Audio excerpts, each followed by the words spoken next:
The other one is it's just every day, dude. It's ice. Do we have more ice? Do we have more ice? Where's the next ice? Well, I'm going to go here to skate. I'm going to go here. I'll travel to here to skate. It's always about ice, and then so it's the theory that more is better, and then in the same breath, more is better. And I hear people say it all the time. Is, yeah, we go to this guy. We don't like him, but we go to this guy. I'm not even talking local. I'm talking other places too. We'll go there because it's ice, because it's ice, because it's ice, and it's like, now here's the argument, right? Is more ice better? No, not necessarily. Being on the ice and practicing is a huge thing, though. So I've never discouraged that. But my question is who's making the decision to get more ice, to get more practice? And this is the biggest one for me. So I just see too many times if a kid, if a dad doesn't tell, if I go, Eric, we have ice on Wednesday, Thursday, Saturday, Monday, whatever, these times you're going to skate with this guy, this guy, this guy. And you go, oh, okay, dad, that's me making a decision for you. Of course, as a dad, I'm going to be going to give you options and stuff like that. But I personally would rather see you as my son taking initiative and doing your own practice or finding out where you can get ice and stuff. More ice does not mean it's better for you. I'm not saying, I'm going to qualify it again. If you have good something specific to you, that's good. Like one of the things the other day, someone was telling me is like, yeah, this guy just there's no instruction. It's all the cones on the ice. Run the drills. As many guys you can get on the ice. That's what the guy does. Doesn't care about the development or whatever, like the correction. And I go, yeah, that's what you're going to expect when you get 30 guys on the ice, unless you have 10 instructors out there, or 6 really good instructors, or 4 really good instructors. That's what you're going to get is a bunch of drills. So my question is, why do you keep paying for it if you don't like it? Because you can do a lot of this stuff on your own, right? You can go to YouTube and rent a piece of ice with 6 buddies and do those drills by yourself. So the problem is, when kids are on the ice all the time, it just becomes another day on the ice. It's just another day on the ice, guys. So when you wonder as a parent, like, I'm giving you all this ice, or you're watching them play, you go, it's just not coming together. Like I want more out of it. I want to see them develop faster. I want to see this applied in the game more. It's like part of the problem is this just too much, right? Like the thing I like to say all the time is I do like steak. I really do. I like steak. I like lobster. I like it. If I have it 5 days in a row or a month in a row, every day for a month, then lobster and steak and lobster just becomes steak and lobster. You actually desire something else.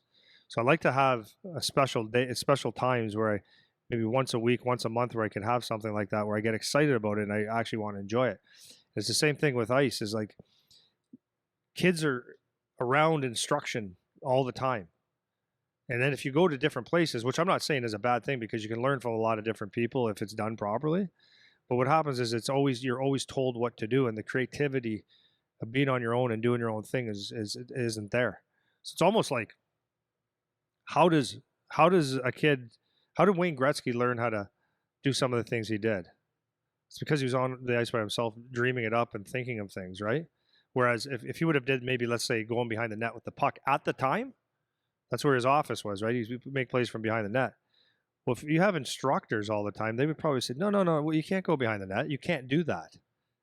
And they put limiting factors on you. And it's like all of a sudden you got players that play as their instructors teach them how to play.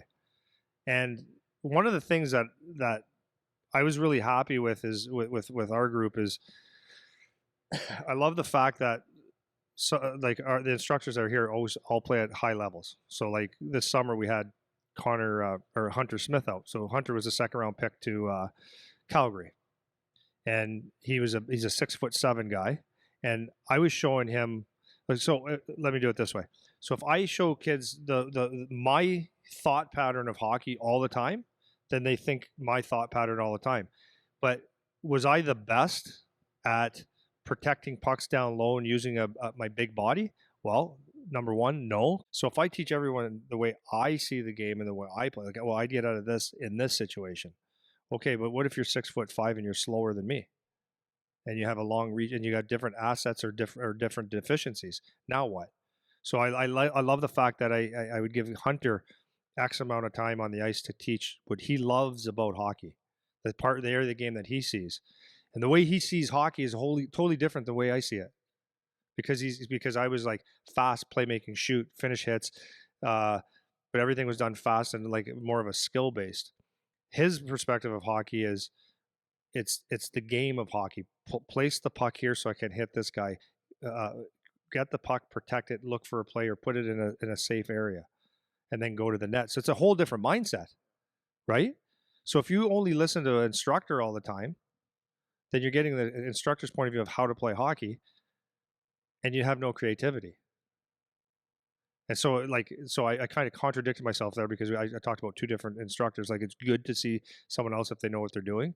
But my point to this is that if the kids have to have the freedom to be able to think and try things on their own, and it's important that they do things on their own so that they can do things that they like and shoot a puck the way they want to shoot a puck, or stick handle the way they want to stick handle. It's not. It shouldn't always be okay. Today you were doing A, B, and C.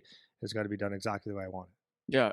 Does that make sense? It does. Just to do a summary, the point that you're making is the more isn't always better, because a lot of time it's like you're force feeding, right? So for a kid that's 10, 11, 12, when mom and dad are going crazy, like they need to play, they need to get on the ice, they need to practice more, they only skate twice a week, whatever it is.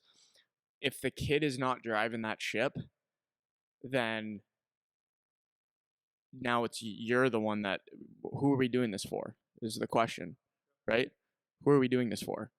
If the kid is not at home, constantly grabbing a stick, constantly handling a ball, handling a puck, practicing a shot on his rollerblades, whatever, if they're not doing that, and you're the one that's setting up their 6 skates a week with this guy and this guy and this guy and this guy, then that's not, you don't even know if your kid likes playing yet. You don't even know. Even if the kid says, yes, I like playing, that doesn't mean that they like playing. They show you with their behavior, right? If they want to be playing, they're always going to be wanting to do hockey stuff, you know? So they'll be outside doing what they want to do. They'll be shooting pucks. They'll be stick handling in the basement. They'll be doing all those things that kids who love playing want to do, right? And then once they show you that and they ask, can I go here to skate more? Or could we try to get on the ice another time? Or whatever it is, that then you can start to plug in, okay, fine. Like if you can afford it and all the scheduling works out for you and whatever, then sure, start to plug it in, right? But what happens is, and I see this in the gym also, especially in the summertime, because in the summertime they'll be here like 4 to 6 times a week with their workouts. It's like you show up, it's just another day at the gym, man. Your intensity drops off, your complacency rises. You don't necessarily feel like you have to work as hard. A little bit more of the goof around starts to get into the workouts, because we're not as dialed in as we were when we started, because it was new. You just got back from wherever you were. Now you're in this new workout routine. You're dialed in. After 2 months of dial in, you start to get used to the flow, you know? And so that's what happens in the gym a lot, is after every few weeks, I got to tighten the boys up again, where it's like, hey, like we're getting a little leaky with how we're treating the workouts.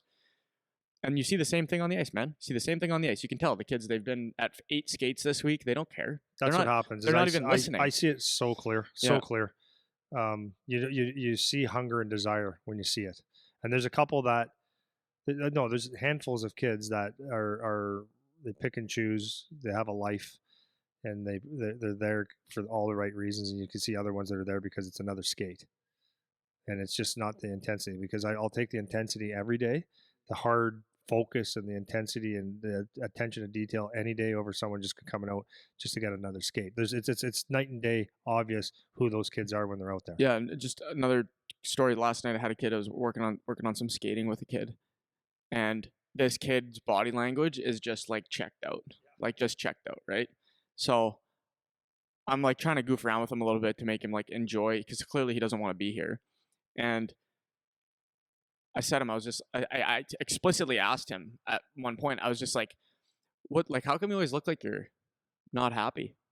And he explicitly said to me, I don't want to be here.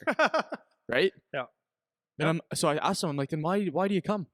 He's like, because my mom bought all these sessions. I have to come. So I said to him, I was like, okay, well, now I'm trying to make the best of a bad situation. Like, well, if you have to come, like, why don't we like try to get some out of it? Like, try to make you enjoy coming here. He's like, I've literally been here 150 times. Like, I don't want to come here. Like, I want to go home. And he asks me how much time, asks me the minutes, right? And how many parents even ask their kids Well, this question, this is the right? question. They just sign them up. Or my kid needs more shooting. My kid needs more this. My kid needs more that. And it's like, yeah, but did you ask the kid what they want? Because if they don't want to, then it's all for naught. You're just putting money in for who, you know? And that's a verbatim what they said to me, I believe it. right? I know that. Yeah. I absolutely know that. Yeah. Like